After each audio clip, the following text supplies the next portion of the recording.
लाल suit बाई पूर दोंदी हो, फौजी परदेसी जाने रोंदी हो।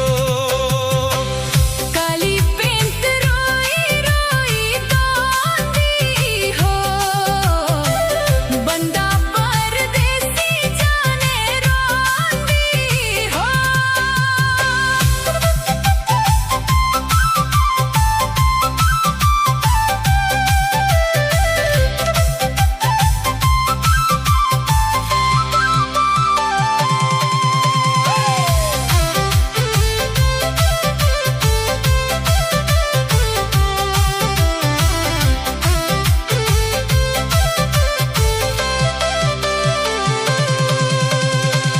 लाल सूट तिल्ले दी किनारी हो, तुदा मेरे दिले दी प्यारी हो।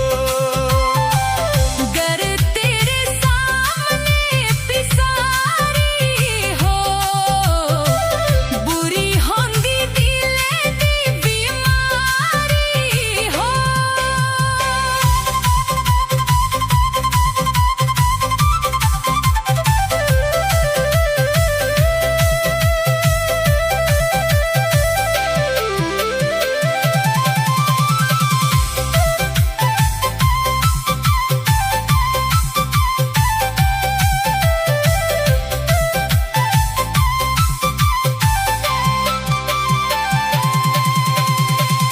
गद्दी चली भटनी जो जाना हो, घर पुजी चेता तेरा आना हो।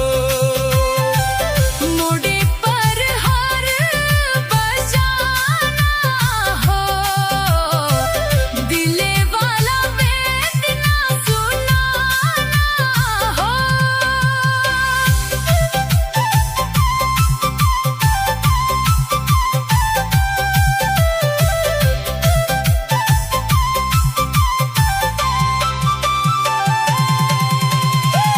तक चढ़ी साने सर जाना हो, सच दसी फिर का दुआना हो।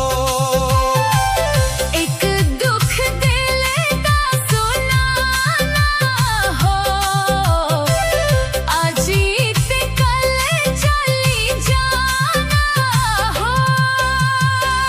ठंडा पानी सुनी कुंड पीना हो, तेरे बजू अस्सी किया जीना हो।